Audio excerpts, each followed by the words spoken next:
Good evening and Chodesh Tov. Happy new month of Nisan, the month of miracles.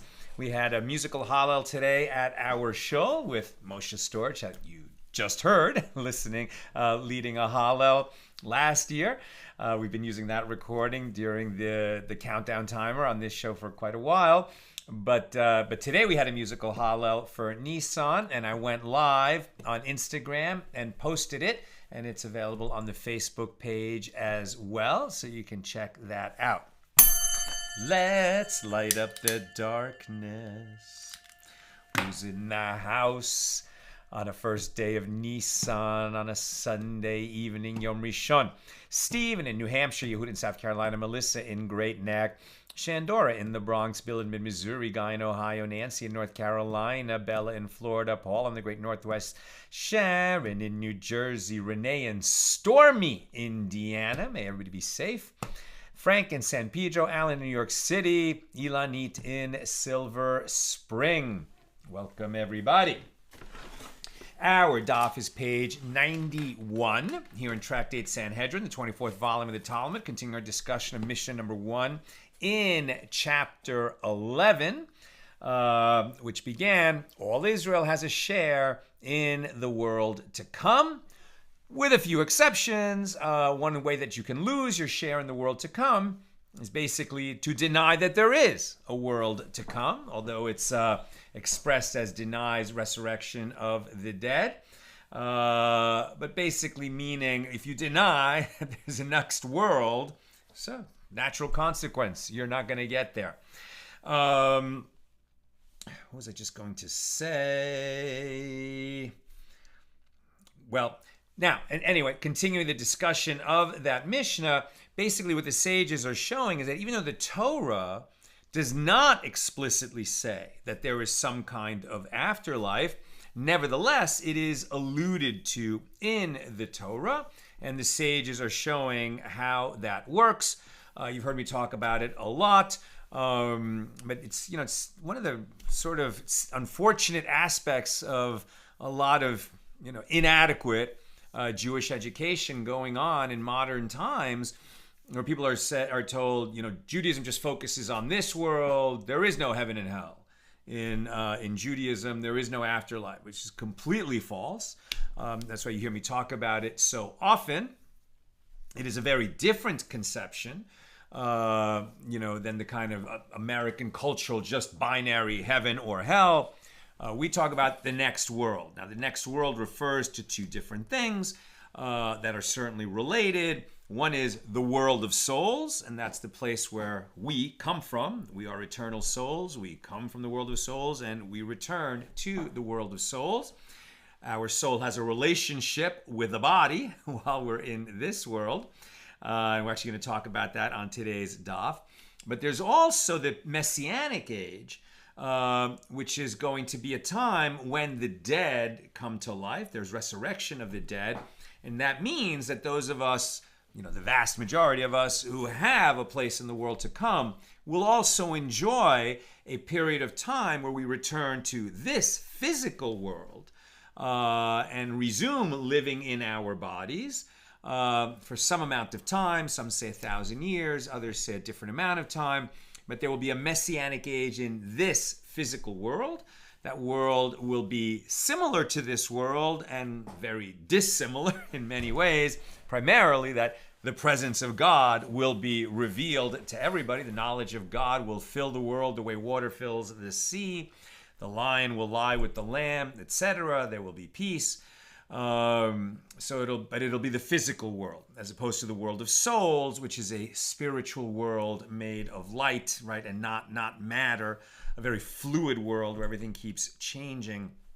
This gets into obviously very mystical and esoteric concepts, and there's a lot of disagreement within Judaism about the details of Olam Haba, but the basic idea that if you live a righteous life, there's going to be an accounting and there's going to be reward for every one of our positive good deeds, obligations that we fulfilled, etc., and a reckoning for every transgression in which we engaged in this world. And then according to that, there's going to be the portion in the next world, a very specific portion. So this is why heaven, which is what we're talking about, but it's not just binary as opposed to hell. There's many neighborhoods in heaven, right? Many, like basically an infinite number of levels where you can where you can end up, and where you go will be finely tuned, right, to who you are and what you've earned, what kind of a place you've earned in the world to come. There's Gehenna, right, which is a place of refinement, meaning you have to go to be refined, where you pay the price, let's say, for your misdeeds. Perhaps a little bit like the cultural concept outside of Judaism of purgatory, but it's a place where you go and you face up to the things, to your misdeeds. But that's a temporary place. And so for the vast majority of people, they'll have to spend some amount of time in Gehenna, at most 11 months, say our sages, and then you move on to the reward in the world of souls. Very, very tiny number of people not only have no place in the world to come, which is just oblivion, it's nothing, but actually some people merit eternal punishment. A Hitler comes to mind. And other people at that level of evil, so for them, there is an eternal Gehenna. They earned it. Okay, let's get back to it. We pick this up at the bottom of page 90b. The Gemara relates that Queen Cleopatra asked Rabbi Meir a question. Okay, so Cleopatra, famously the name of a queen in Egypt, but according to the notes here, there were a bunch of Cleopatras. So we're not sure which Cleopatra this was. It was a relatively common name for a queen of Egypt. So Queen Cleopatra asked Rabbi Meir a question. She said, I know that the dead will live, as it is written in Psalm 72:16. And may they blossom out of the city like grass of the earth. And just as grass grows, so too the dead will come to life. But when they arise, Cleopatra is a very specific question. When they arise, will they arise naked or will they arise with their garments?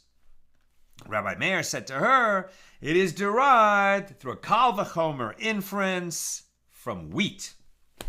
If wheat, which is buried naked, meaning that the kernel is sown without the chaff, but it emerges from the ground with several garments of chaff, all the more so will the righteous who are buried with their garments, right? We're buried in a white frock, so to speak. why am I spacing on the word? What we call, somebody give it to me in the comments. What we call the garment that we're buried in, basically like a white thin robe called, what's the word for that? Somebody will put it in the comments. But anyway, we're not buried naked, nor are we buried in our favorite socks or our favorite outfit. We're buried in a very specific garment, very similar to the kittel that we wear on Yom Kippur or that we wear on Passover. Not everyone has that tradition, but often the leader of the Seder will wear a kittel at the Passover Seder. And we're all meant to wear white shrouds. That's it, burial shrouds. But we're all meant to wear that at Yom Kippur. Okay, so we're not buried naked, but we will arise when we're resurrected, dressed, per the answer of Rabbi Meir. Now, the Roman emperor said to Rabbi Gamliel, "You say that the dead will live, but aren't they dust? And does dust come to life?"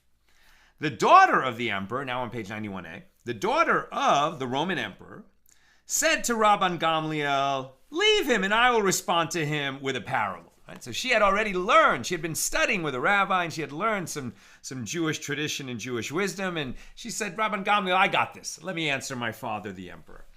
She said, I will respond to him with a parable. She said, "There are two craftsmen in our city. One fashions vessels from water and one fashions vessels from mortar. Which is more noteworthy?" Well, the emperor said to her, "It is that craftsman that fashions vessels from water." I mean, I can understand making, a jar or a jug out of clay. How are you going to make a jug out of water? A person who could do that would be very noteworthy. So his daughter said to him, "Well, if he fashions a vessel from water, all the more so is it not clear that he can fashion vessels from mortar? And by the same token, if God was able to create the world from water, right? In the beginning, there was the upper waters and the lower waters, and then God said, 'Let there be a firmament,' and there was land separating water, etc. But there was water first, right? So, by the same token, if God was able to create the world from water, He is certainly able to resurrect people from dust. Right? God, who created galaxies out of nothing. What's so difficult about constituting a human from dust? He already did it the first time. Of course he can do it again." The school of Rabbi Ishmael taught that resurrection of the dead, again, a kal v'chomer inference from glass vessels. If concerning glass vessels, which are fashioned by the breath of those of flesh and blood, right? Glass blower, who blow and form the vessels, and yet if the vessels break, they can be repaired. Broken glass repaired, of course, as they can be melted and subsequently blown again.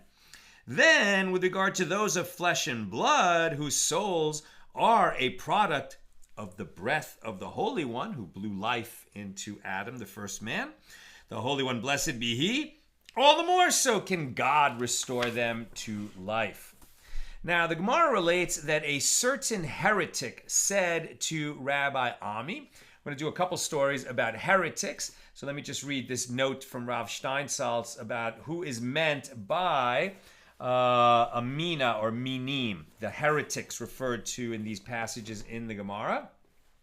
These heretics were primarily Christian and non-Christian Gnostics who had significant knowledge of the Bible. They sought proof in the Bible for their belief in God's rejection of Israel and their belief in duality. So they also tried to undermine the authority of the Bible by pointing out apparent contradictions in the verses.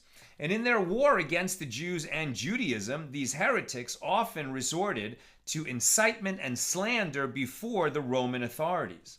And the problem became so acute that the sages added a 19th blessing to the Amidah, to the Shemona Esrei prayer that we say 3 times a day, which is known as the blessing against heretics, praying for their demise and the demise of slanderers who were basically slandering our sages to the Roman authorities in an effort to have, rabbis killed and Judaism stamped out. Very, very serious attack on our people. You see it even today. People who take, statements from the Gemara that we've been studying together for 1,900 pages. We are on the 1,900th page today. And you all know very well that, first of all, the Talmud reflects many different viewpoints.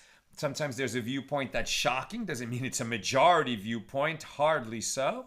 But also, just taken out of context, one of the traditional Jewish attacks on the Talmud is it says, the Talmud says that it's all right to have sex with a child. Yeah, no, it is not all right. And that is not what it says. What it says, for example, in one place is that, if a girl, a little girl, a child is raped, but she's so young when this attack happens, okay, so she doesn't assume the status of a non-virgin because this abuse happened to her at such a young age. So that's what it means when it says that action is considered nothing. Yeah, it doesn't change her status to a non-virgin, which is a different status when a woman gets married in terms of marriage contracts and other things. But if you're just looking to attack the Jews and their texts, then you will pull that out of context and really, manipulate your listener into believing something that is absolutely not true about our beliefs. Okay, so here we're talking about a heretic. The Gemara relates that a certain heretic said to Rabbi Ami, "You say that the dead will live. Aren't they dust? And does dust come to life?" Rabbi Ami said to him, "I will tell you a parable. To what is this matter comparable? It is comparable to a flesh and blood king who said to his servants, 'Go and construct for me a great palace,' known as a palterin, 'in a place where there is no water and earth available.' Well, they went and they constructed the palace. Sometime later, the palace collapsed. So the king said to them, 'Return to your labor and construct the palace in a different place.' It happens to be that in that place, there is earth and water available. And they said to him, 'We are unable to do it.' Right? For some reason, in this new location, they can't build the palace. Well, the king became angry at them and said to them, 'If in a place where there was no water and earth available, you were able to build a palace, now that there is no water and earth available, now that there is water and earth available, all the more so you should be able to do so.'" What's the point of this story in this context?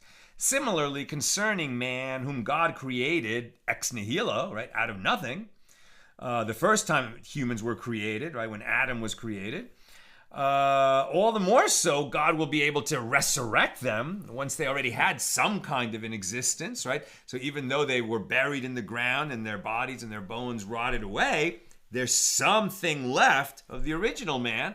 So if God could create the original humans out of nothing, of course he can resurrect dead humans out of the vestiges that are left.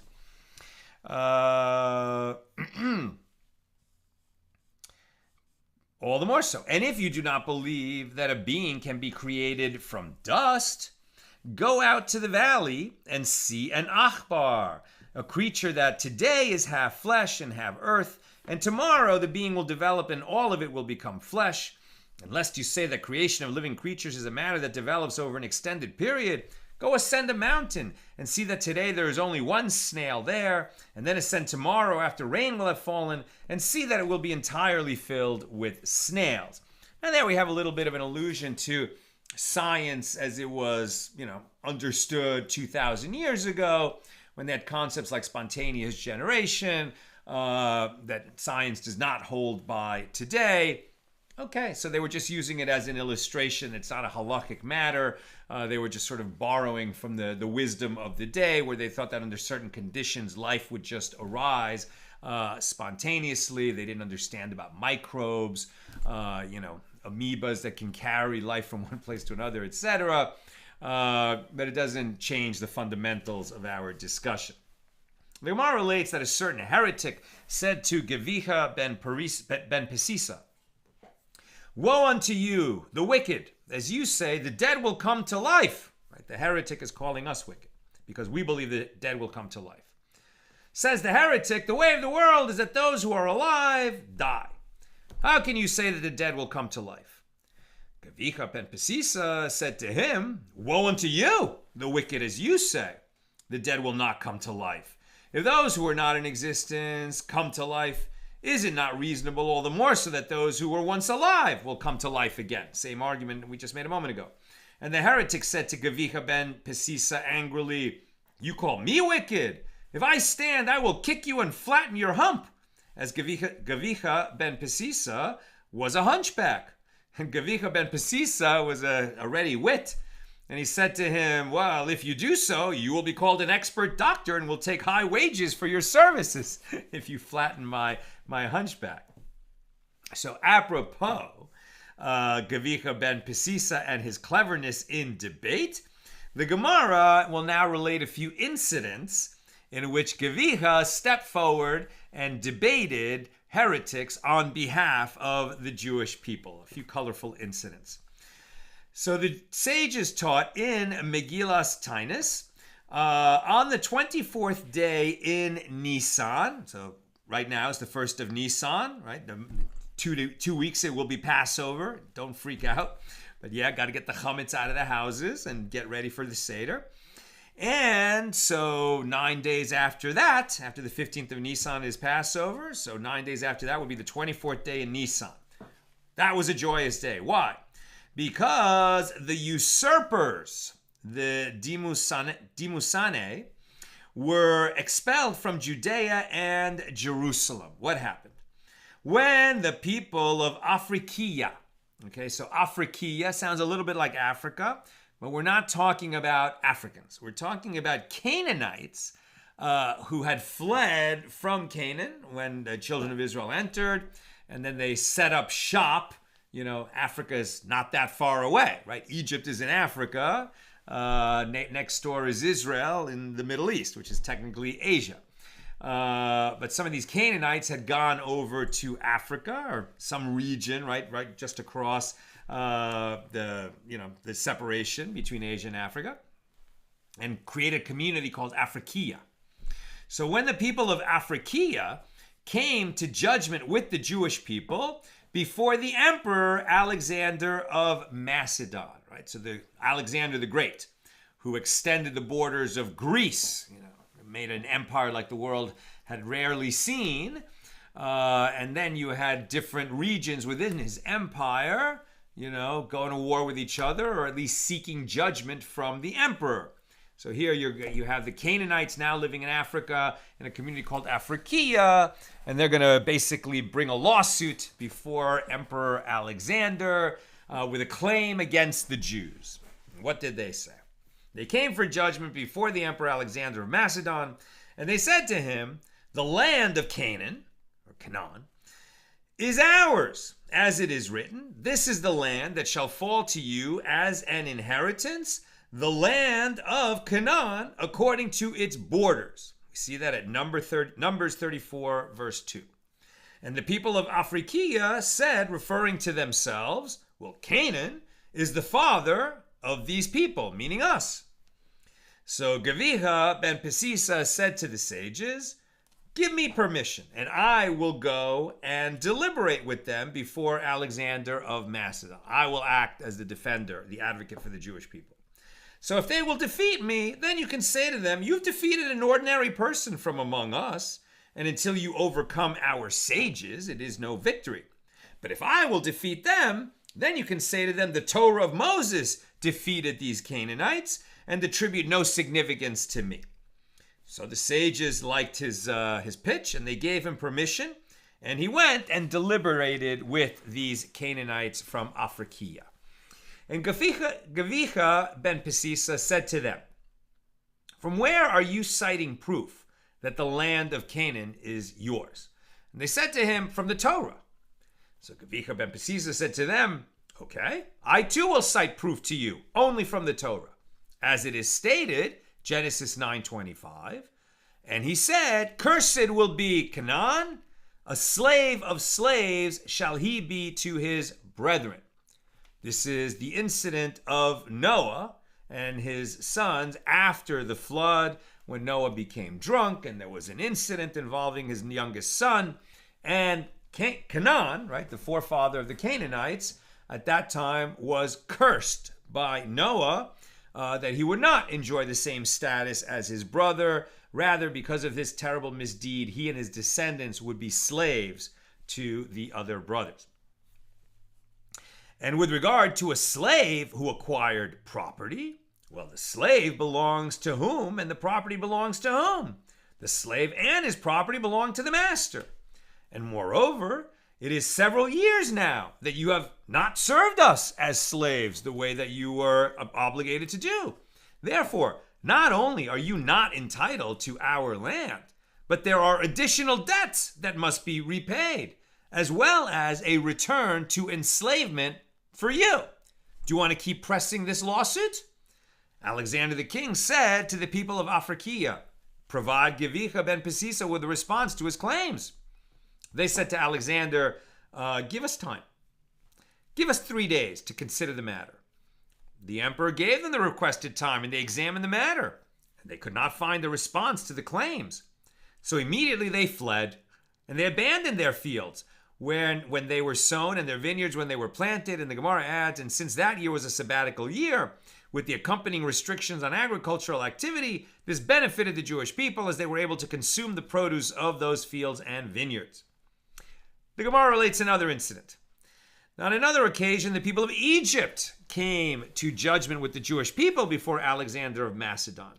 And the Egyptian people said to Alexander, it says in the Torah, and the Lord gave the people favor in the eyes of Egypt, and they, the Egyptians, lent to them, right? We will lend you articles of silver and gold. Exodus 12:36. So now the Egyptians want it back. They say, give us the silver and gold that you took from us. You claim that you were borrowing it. You were going to go out and worship your God for 3 days, but you left and never came back. So we want our gold back. Gviha ben Psisa said to the sages, give me permission and I will go and deliberate with them before Alexander of Macedon. And if they will defeat me, then you can say that you have defeated an ordinary person and you haven't defeated us until you defeat our sages. But if I will defeat them, then you can say the Torah of Moses defeated them and I will take no particular notice. And the sages gave him permission. So Gviha ben Psisa said to the Egyptians before Alexander of Macedon, from where are you citing proof that you are entitled to the silver and gold? And they said to him, from the Torah. And Gviha ben Psisa said to them, I too will cite proof to you only from the Torah, as it is stated. And the sojourning of the children of Israel who dwelt in Egypt was 430 years, Exodus 12:40, during which they were enslaved to Egypt, engaged in hard manual labor. Well, give us the wages for the work performed by the 600,000 men above the age of 20, whom you enslaved in Egypt for 430 years. You know, Canaan was cursed by their father to be slaves. But we never accepted to be slaves. You forced us into that. We want to be paid. You owe us a lot of back wages. Alexander of Macedon said to the people of Egypt, okay, answer Gviha ben Psisa. They said to him, we need time. Give us 3 days. The emperor gave them the time, and they examined the matter, and they could not find a response to the claims. So immediately, they abandoned their fields when they were sown and their vineyards when they were planted, and they fled. And the year was a sabbatical year, and it was a great blessing to the Jewish people. And on a third occasion, the descendants of Ishmael and the descendants of Ketura, right? So this is the other children of Abraham, not the Jews. They came to judgment with the Jewish people before Alexander of Macedon. And they said to the Jewish people before Alexander, the land of Canaan is both ours and yours. As it is written, and these are the generations of Ishmael, son of Abraham, whom Hagar the Egyptian, Sarah's maidservant, bore unto Abraham. Genesis 25:12. And it is also written in Genesis 25:19, and these are the generations of Isaac, the son of Abraham. Therefore, the land should be divided between the descendants of Isaac and the descendants of Ishmael. Gviha ben Psisa said to the sages, give me permission and I will go and deliberate with them before Alexander of Macedon. If I lose, you can say I'm an ordinary person and they still have to debate the sages. And if I win, you can say the Torah of Moses defeated them and take no notice of me. And the sages gave him permission. So Gviha ben Psisa said to the descendants of Ishmael, from where are you citing proof that the land of Canaan belongs to both you and the Jewish people. And they said to him, from the Torah. And Gviha ben Psisa said to them, okay, I too will cite proof to you only from the Torah. As it is stated, and Abraham gave all that he had to Isaac, but to the sons of the concubines that Abraham had, Abraham gave gifts. And he sent them away from his son while he yet lived, eastward to the east country. That's Genesis 25, verses 5 and 6. From this, people speculate that Abraham sent these later children, the children of Ketura, which is another name, according to the Midrash, for Hagar, the mother of Ishmael. So these later children, they did not become Jews. They did not inherit alongside Isaac, Yitzchak. But he sent them east, and he sent them with gifts. And then the gifts are not specified in the Torah, but some speculate that who were they? These are the people that went east, eventually into India, and that's why the Brahmins, right, the highest caste in India, very similar word to Abraham, and they brought gifts. What are these gifts? It's some kind of knowledge of the spiritual world, spiritual training that they received from their father Abraham. So in the case of a father, so now Gviha is answering, so in other words, Abraham sent them away. They would not inherit alongside Isaac. So in the case of a father who gave a document of bequest, a gatin, to his sons during his lifetime and sent one of the sons away from the other, does the one who was sent away have any claim against the son who remained and received the inheritance from his father? No, because the father himself divided his property. So the Gemara asks, what were these gifts that Abraham gave to the sons of the concubines? And Rabbi Yirmiyah bar Abba says, this teaches that Abraham provided them with the name of the supernatural spirit of impurity, enabling them to perform some kind of spiritual work, either that they could perform witchcraft or that they could fight against witchcraft with these spiritual gifts. Apropos exchanges with prominent Gentile leaders, like we've been talking about, the Gemara cites an exchange where Antoninos, a different Roman emperor, said to Rabbi Yehuda Hanasi, so look, says the emperor, the body and the soul are able to exempt themselves from judgment for their sins. How so? Well, the body says, the soul sinned. As from the day of my death, when it departed from me, I am cast like a silent stone in the grave, and I do not sin. With the soul gone, I don't commit sins. And the soul likewise can say, no, it was the body that was sinning.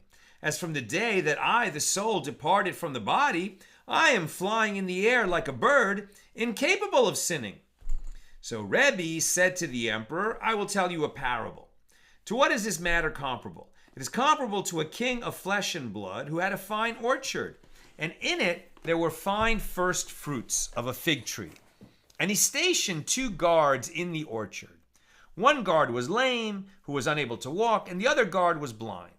Neither was capable of reaching the fruit on the trees in the orchard without the assistance of the other. So the lame person said to the blind person, I see fine first fruits of a fig tree in the orchard.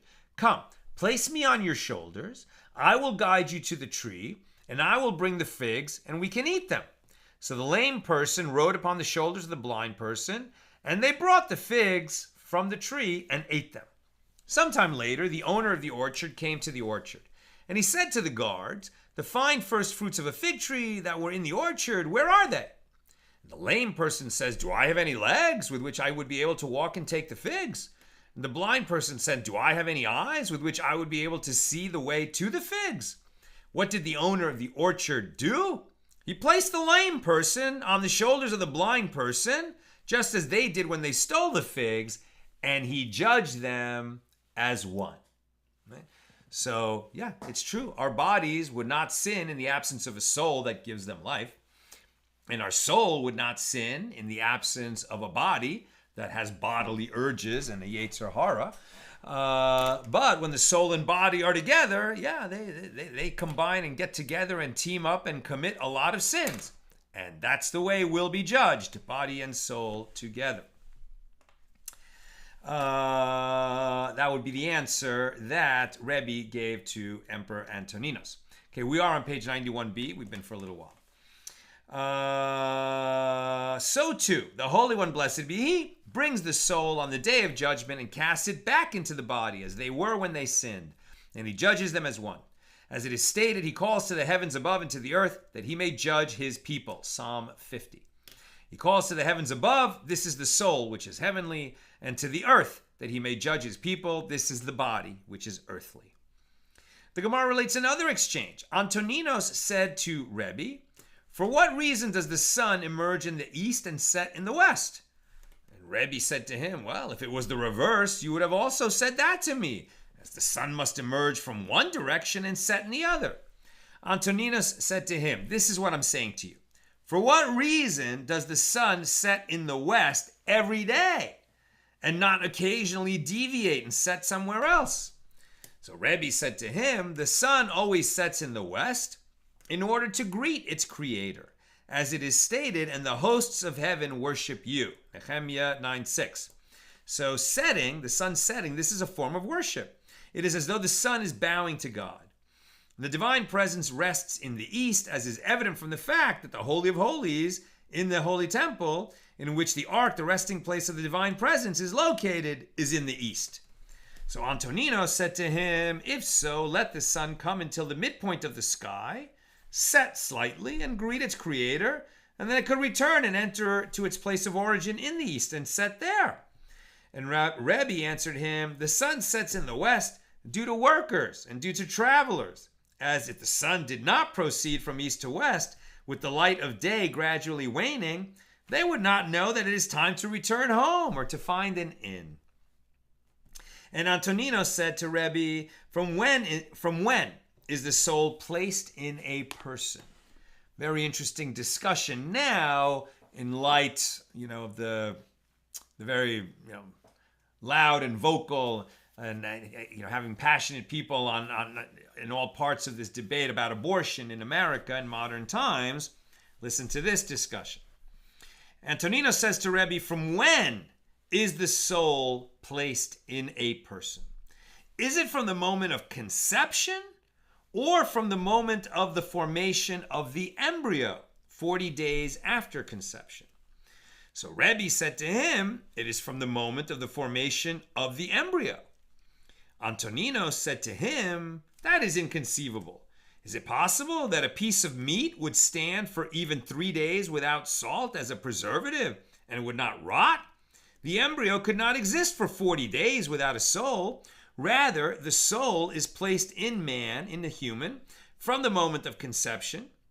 And Rebbe said, well, Antoninos taught me this matter, and there is a verse that supports him, as it is stated, and your providence, Pekudataka, has preserved my spirit, from Job 10:12, indicating that it is from the moment of conception, Pekida, that the soul is preserved within a person. Although this is certainly a topic for another day, but halachically, we actually think that life begins at 40 days and not before that. And if a baby is endangering the mother, then it's considered a rodef, a pursuer, and then you can abort the baby to save the mother's life up until very late. But certainly issues for another day. And Antoninos said to Rebbe, from when does the evil inclination dominate a person? Is it from the moment of the formation of the embryo or from the moment of emergence from the womb? So Rebbe said to him, it is from the moment of the formation of the embryo. And Antonino said to him, well, if so, the evil inclination would cause the fetus to kick his mother's innards and emerge from the womb. Rather, the evil inclination dominates a person from the moment of emergence from the womb. And Rebbe said, Antoninos taught me this matter, and there is a verse that supports him, as it is stated, sin crouches at the entrance, indicating that it is from the moment of birth, when the newborn emerges from the entrance of his mother's womb, that the evil inclination lurks.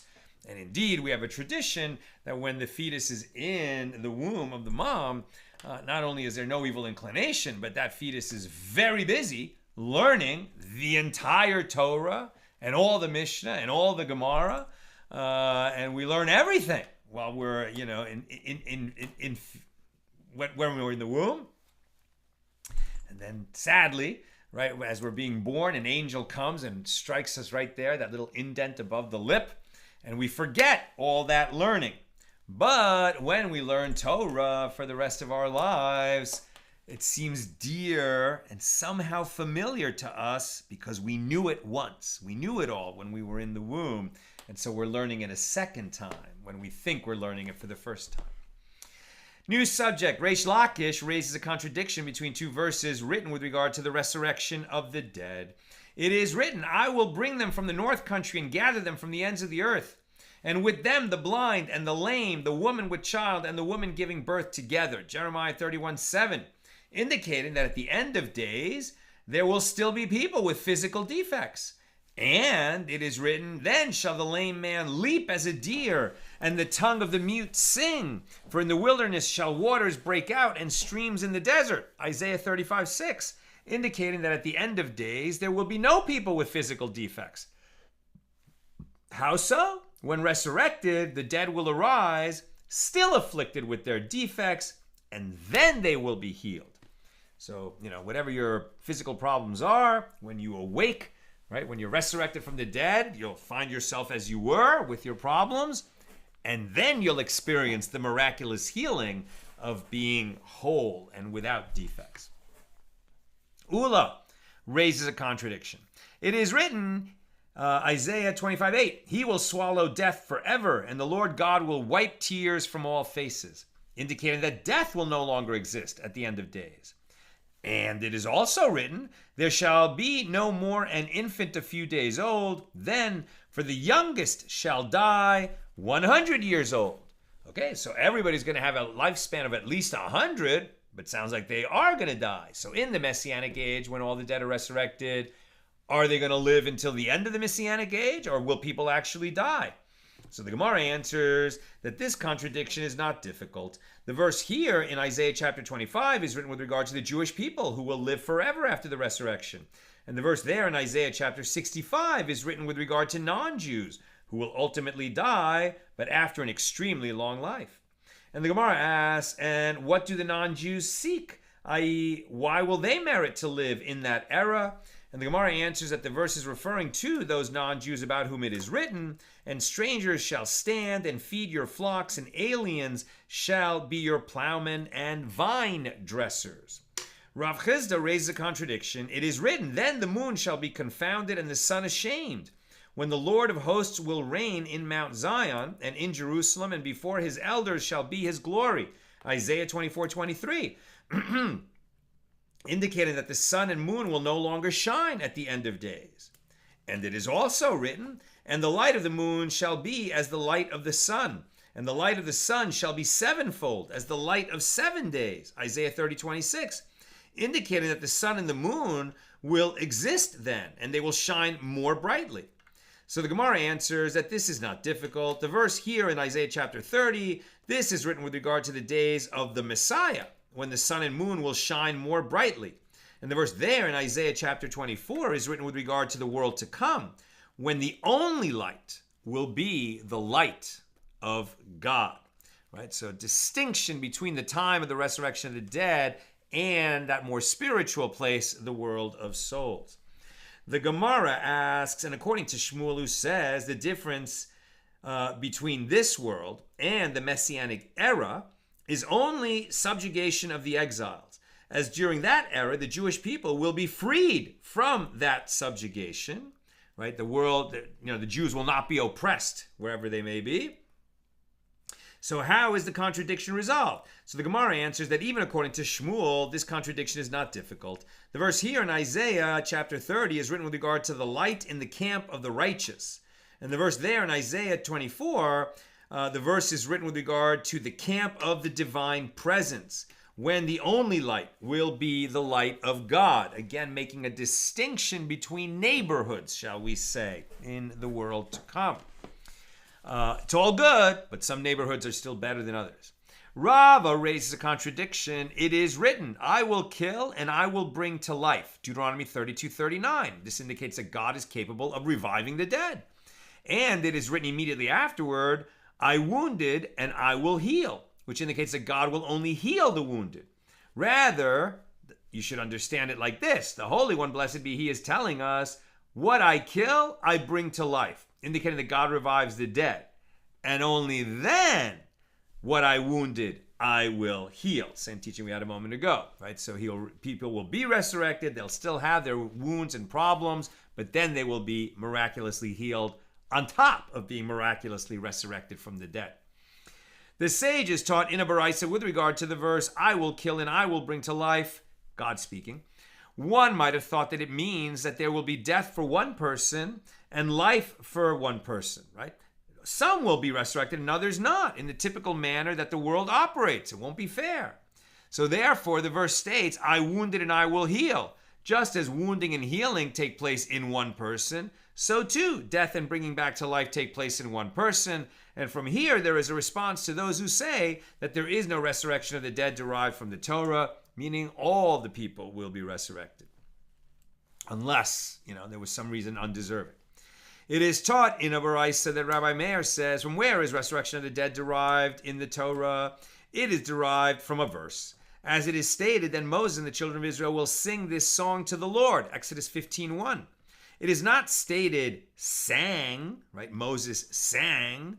Rather, the term they will sing is stated, indicating that Moses will come back to life and he himself will sing that song in the future.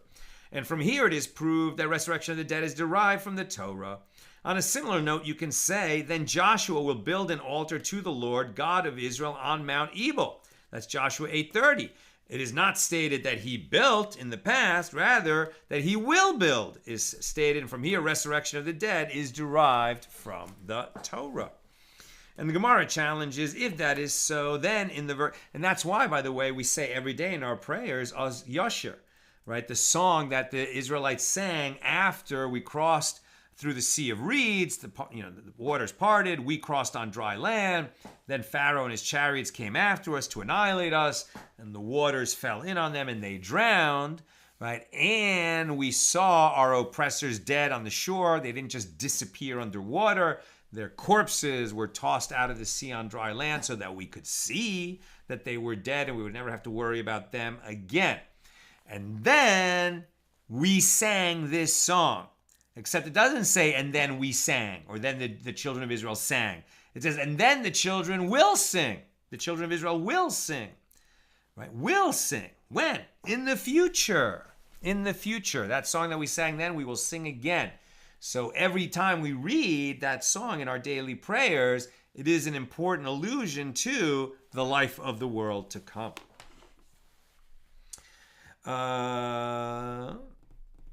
The Gemara challenges about this will build and will sing.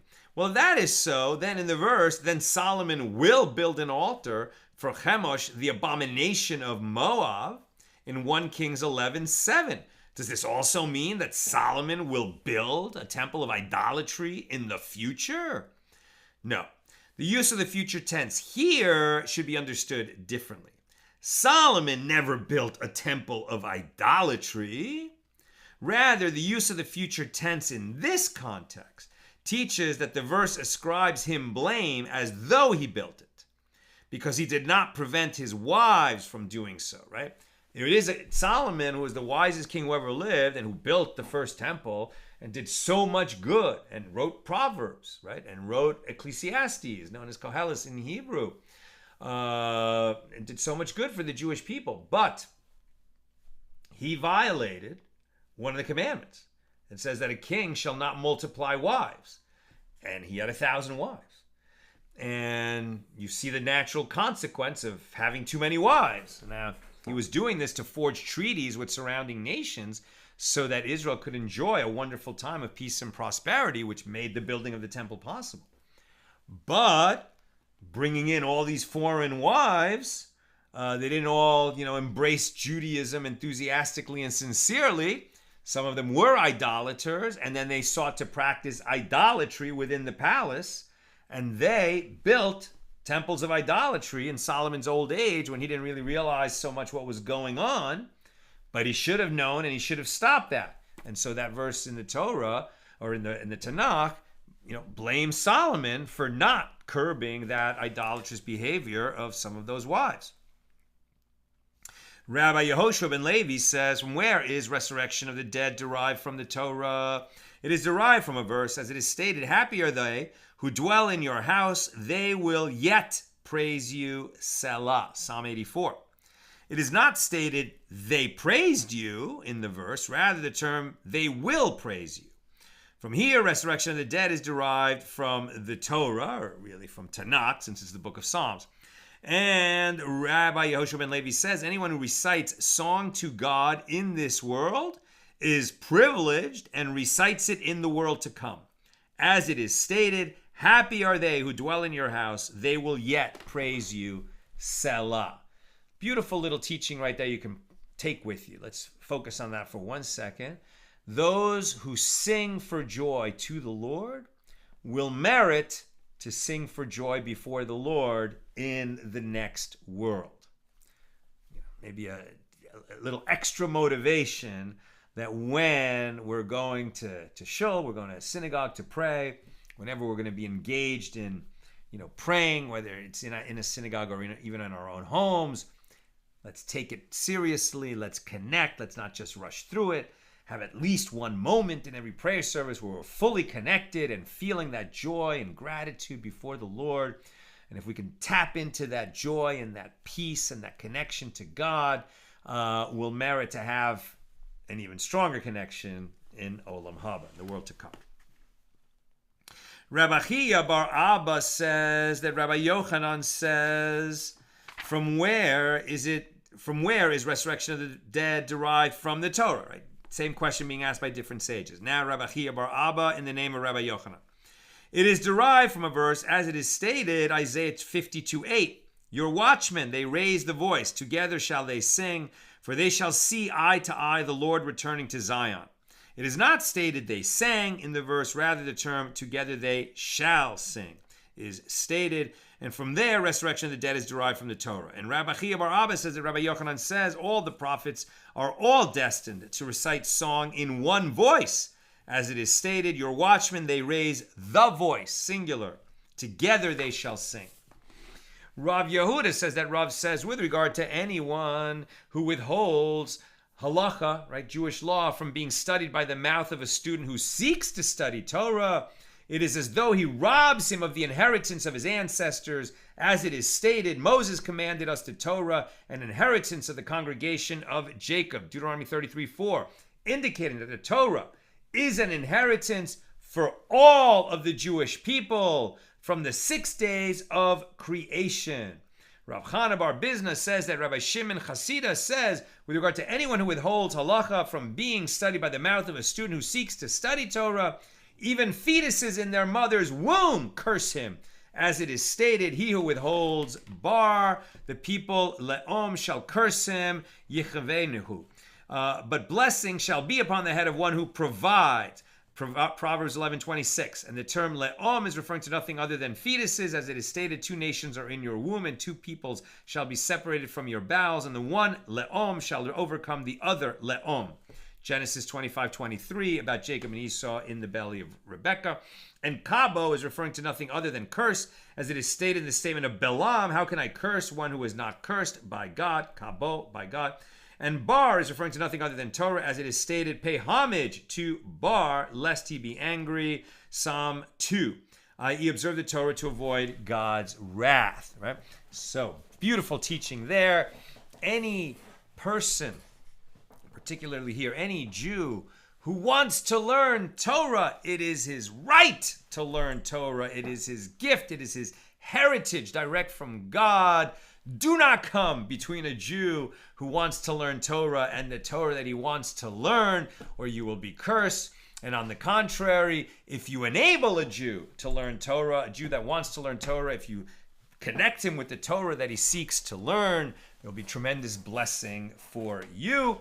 And of course, if you enable Torah teachers to teach Torah, then you participate in that tremendous blessing. And we're always fundraising, and absolutely with Passover coming up, donate.accidentaltalmudist.org. We've really had a tough time this year. We're just so strapped for time. We can't spend time fundraising because we're so busy actually doing the work of accidental Talmudist as well is getting ready for the movie release. So we could really use some donations, especially if you could find it in you to make a monthly recurring donation. That'd be amazing. Donate.accidentaltalmudist.org. Nina, please put that in the comments.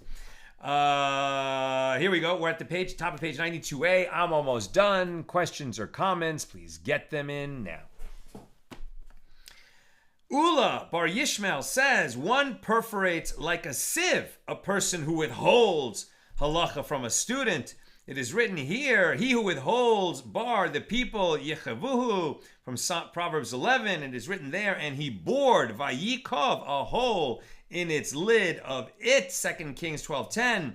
And Abaye says one perforates him like a launderer's utensil used for sprinkling water on garments. Right? They're saying that a person who stops Jews from learning Torah, he should be pierced with arrows. That makes so many holes in him like a sieve. And if one teaches the student halacha rather than withholding it, what is his reward? Rava says that Rav Sheshes said he is privileged to receive blessings like Joseph, as it is stated at the end of the verse, but blessings shall be upon the head of one who provides, mashbir. And mashbir is referring to no one other than Joseph Hatzadik, right? The great Joseph, the son of Jacob, as it is stated, and Joseph was the governor of the land, and he was the provider, hamashbir, to all the people of the land. Indeed, he was a provider for all of Egypt and all the world.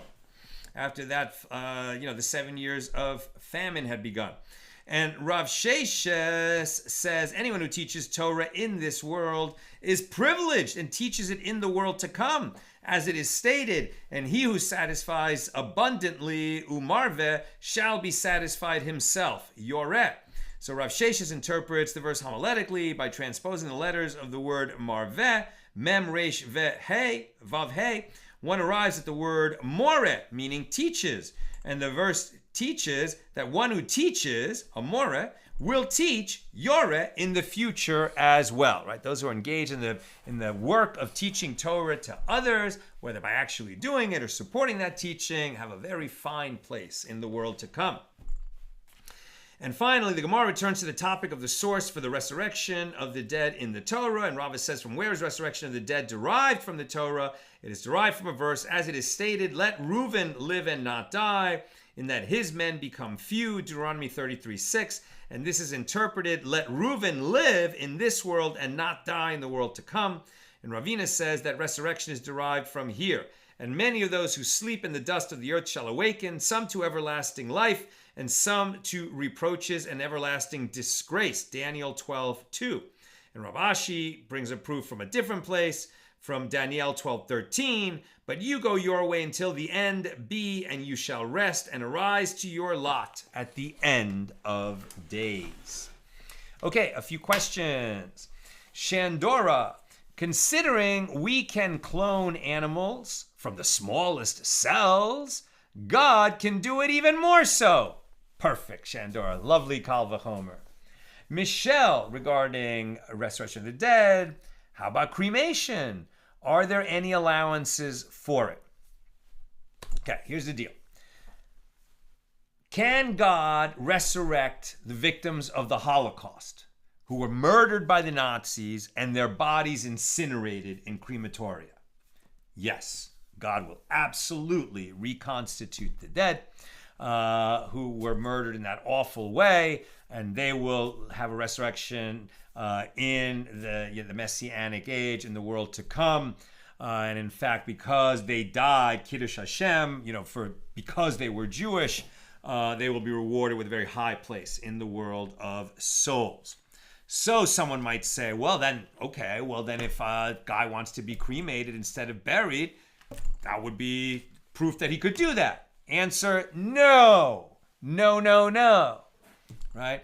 The fact that our enemies murdered our people and cremated us is not something we chose. Right? Why did they do it? Because it's an affront to the Jewish soul to have the vessel that carried that holy soul through this world, the body, which acquires holiness because it performed that holy mission of carrying a holy soul through this life, So that vessel, which then becomes holy, has to be treated with dignity and respect. And in our tradition, that means burial. A Jew must be buried when he leaves this world. You can talk about a mausoleum where some dirt is placed inside. That's something else. But cremation, this is absolutely 100% prohibited for any Jew. If you're thinking about being cremated, if a parent has told you, I want to be cremated after I die, we don't listen to them. That's the only thing we don't listen to, a parent's final wishes. Because that parent, now, when he leaves this world, he's in the world of truth, or she's in the world of truth. And they know the truth, which is what our sages have taught for thousands of years, that the only way for a Jew to, rest in peace and go to their final resting place is burial. And if we don't bury, especially if a person has to be cremated and then they are cremated, they lose something terrible in the next world, because it's like an insult. It's like a disgrace. It's like they're spitting on the gift that they were given, which is to have a body in this world. Now, why would they make such a choice? Sadly, because they're ignorant, because they don't know this tradition. But it's important that people do know. You're hearing it from me now. If you're hearing it for the first time, do some further research if you don't believe me. But this teaching could not be clearer, could not be more important. Sadly, I learned this, that how many people are ignorant of this.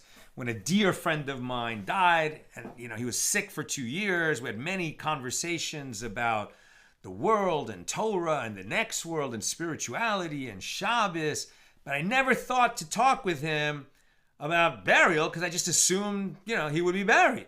And then after he died, I learned that his family was planning on cremating him, and we lobbied and tried and argued so much, and rabbis got involved, but the family was just, for some reason, so intent on cremation, and they did it.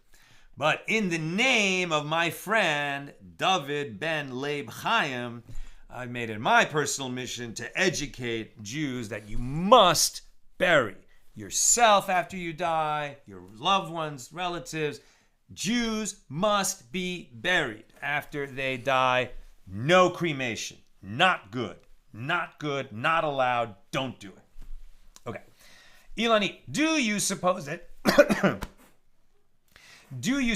giving Cleopatra a hearing on this Torah topic is done just for queens? Or would any woman of advanced learning merit a similar audience with the rabbis, unusual as it is? There definitely are other stories in the Talmud of women having conversations with rabbis that are recorded. They often are prominent, right? First of all, there are sage women, right? There are rebbitzins, they're wives of great sages who are sages in their own right, daughters as well. There's also just kind of prominent women. There's also daughters of emperors. Obviously, this is a very patriarchal society, and there's not as many women's voices, not nearly as men's voices, but there are a bunch. Sharon, my husband had polio at age 2.5. He has been a quadriplegic for all of his life. In what physical manifestation would he be after resurrection? How his body would have developed had he not had polio? Yes. He will come back according to what we've learned today. Right? He will come back the way he is now, as somebody who's been a quadriplegic all his life, and then he will experience that miraculous healing, kind of occupying the ideal form of his particular body had he never had polio. That is how I read what we just read. And Renee, Ashrei Yoshvei Veisecha, Od Yehalalucha Sela. Right, happy are those, who live in your house. She's quoting Psalm 145, which is all about singing God's praises. And we say Ashrei 3 times a day, God willing. And it's such a beautiful psalm. If you haven't said it lately, check out Psalm 145. It's quite repetitive. It's about singing God's praises and all the different ways that we can express that. but you can really get into it. It kind of gets mesmerizing if you read it slow and really think about what you're saying. That's what I've got for us today, and with God's help, we'll be together again tomorrow, Monday, at the regular Monday time, 6 p.m. Pacific.